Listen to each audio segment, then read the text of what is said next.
ዛሬ ብዙዎቻችን የሚያሳስበንና ለምን ጥፍራችን ይዳከማል፣ ለምንስ ይሰባበራል፣ ለምንስ ቶሎ አያድግም ብለን እናስባለን።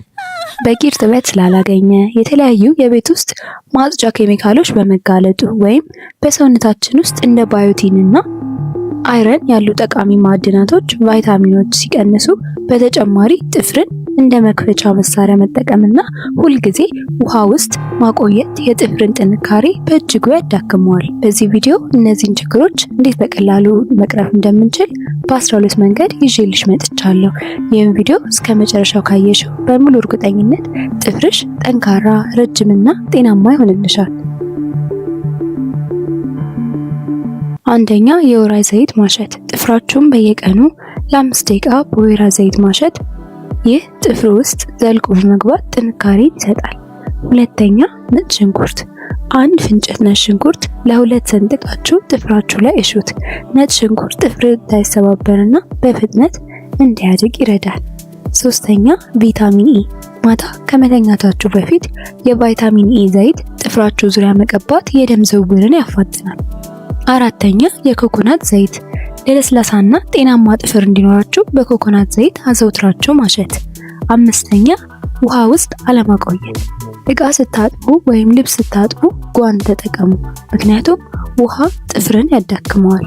ክፍል 2፣ ጥፍርን ነጭ ለማድረግ። ስድስተኛ፣ ሎሚ። ሎሚ ለተፈጥሯዊ ነጭ ማድረግ ወይም ብሊቺንግ አቅም አለው። ጥፍራችሁን ለ10 ደቂቃ በሎሚ ጭማቂ ውስጥ ዘብዝፉት። ሰባተኛ፣ የጥርስ ሳሙና። ነጭ የሚያደርግ የጥርስ ሳሙና በብረሽ በመጠቀም ጥፍራችሁን እጠቡት። ይህ ቢጫነት ወዲያውኑ ያጠፋል። ስምንተኛ፣ ቤኪንግ ሶዳ።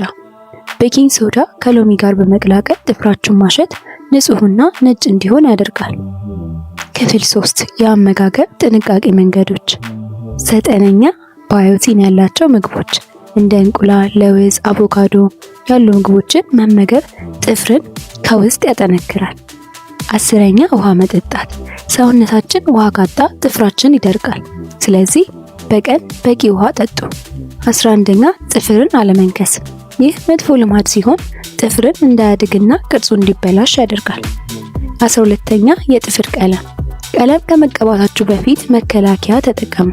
ይህ ጥፍራችሁ እንዳይደርቅና እንዳይጠቁር ይረዳል።